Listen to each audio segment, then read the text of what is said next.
নির্বাচন আমাদের ৩ তারিখে। আজকে অলরেডি আমাদের প্রায় প্রচারণের শেষের দিকে। তো আমি এই কতদিনে এফডিসিতে এসে যত ভালোবাসা পেয়েছি আমার শিল্পীদের, আমি এবার প্রথম নির্বাচনে দাঁড়িয়েছি। আমি কল্পনাও করিনি যে আমার শিল্পী ভাই বোনেরা, আমার বাবা মারা আমাকে এত ভালোবাসে আমি কখনো ভাবতেও পারিনি।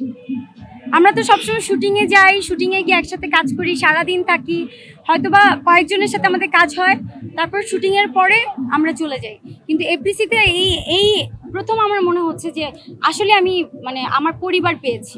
এটা আমার কাছে মনে হয়েছে যে আমি তো এবার প্রথম কার্যনির্বাহী পরিষদে আছি, আমার ব্যালট নাম্বার হচ্ছে 22।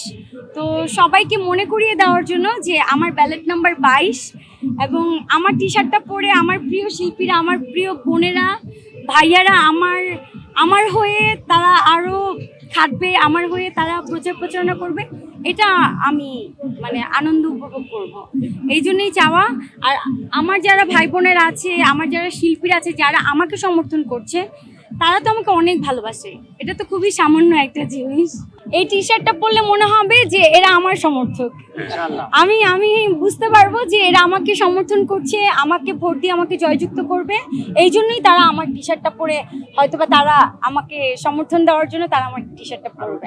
এটা আমার জন্য অনেক বড় একটা প্রাউডনেস যে আমার পার্টনার, আমার লাইফ পার্টনার, আমার সারা জীবনের সঙ্গী, কি বলবো যে সারা জীবনের সঙ্গী, সারা জীবন।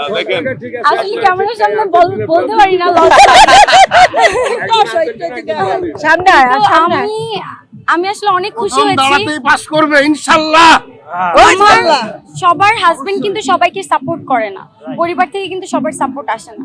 আমার হাজবেন্ড আমাকে যেই পরিমাণ সাপোর্ট করছে, প্রতিদিন সে আমার জন্য খাটছে, প্রতিদিন সে এফডিসিতে এসে সবার কাছে ভোট চাচ্ছে আমার জন্য। সে যেইভাবে তার কাজ কাম সবকিছু ফেলে, ব্যবসা বাণিজ্য সবকিছু ফেলে সে আমার পিছনে যে শ্রমটা দিচ্ছে, পরিশ্রম করছে, এই জন্য আমি সত্যি ওর কাছে কৃতজ্ঞ।